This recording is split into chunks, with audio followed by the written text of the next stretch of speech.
everybody. Welcome back to another day of Trainer Jennifer's Fight For It Boxing Club lesson. Are you ready for the next lesson? Yeah! Today is awesome, but let's start with review. Who's willing to show us the stance? Me, I got it.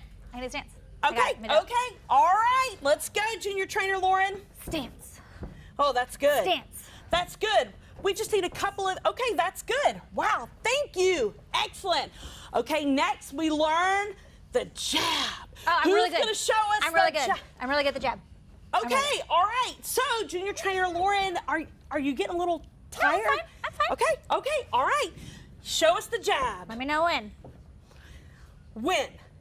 Ready? Jab, jab, jab, jab, jab, jab, jab, jab, jab, jab, jab. Are you okay? Yeah, Are you okay? I'm fine. Yeah, okay. All right. Okay, now for our new move, the cross. Are you ready to learn the cross? Yeah.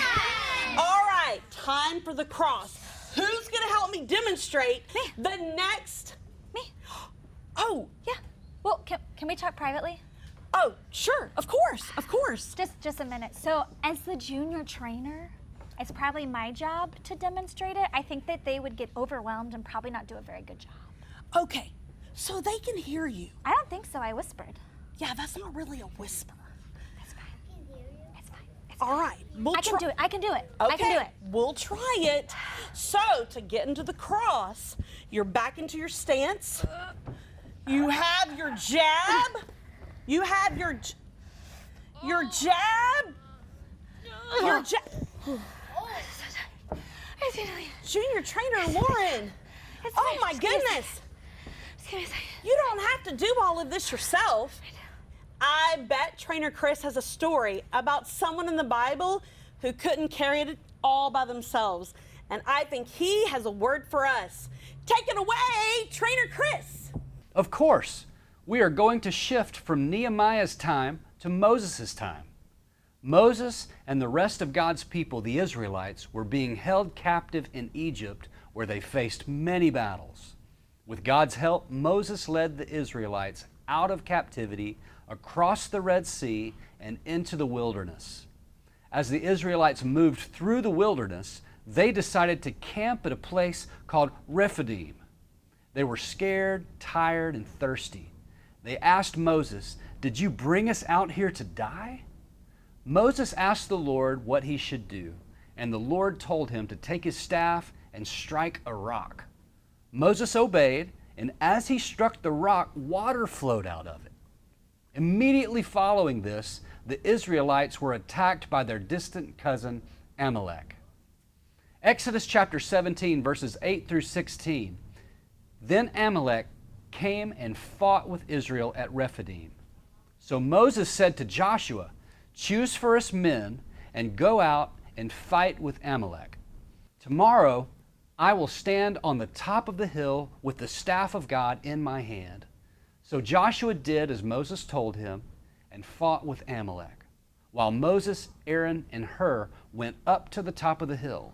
Whenever Moses held up his hand, Israel prevailed, and whenever he lowered his hand, Amalek prevailed.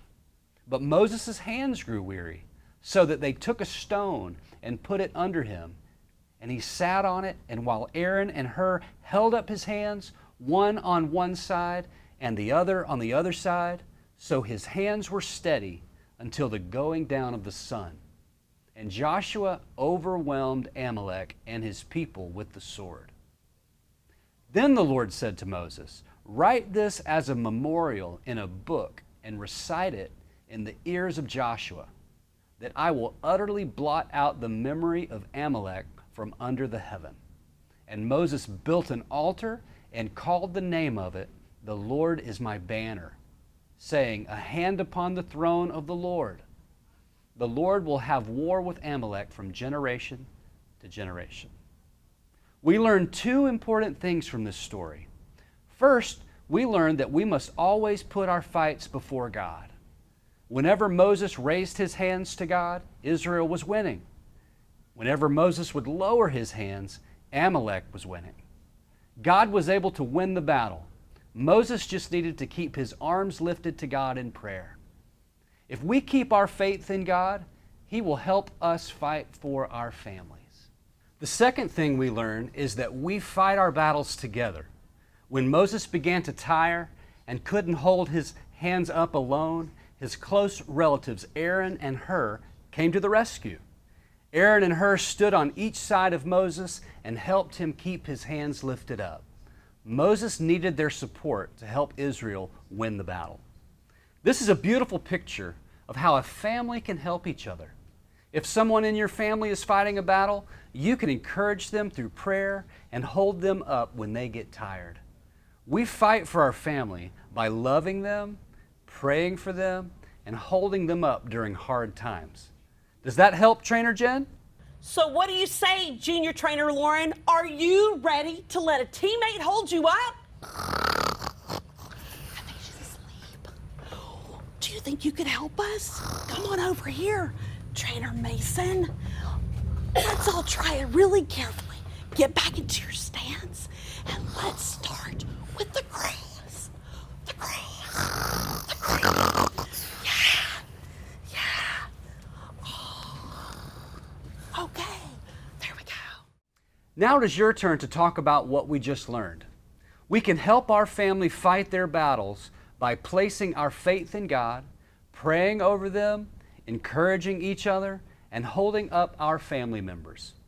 How can you encourage and hold up your family members this week?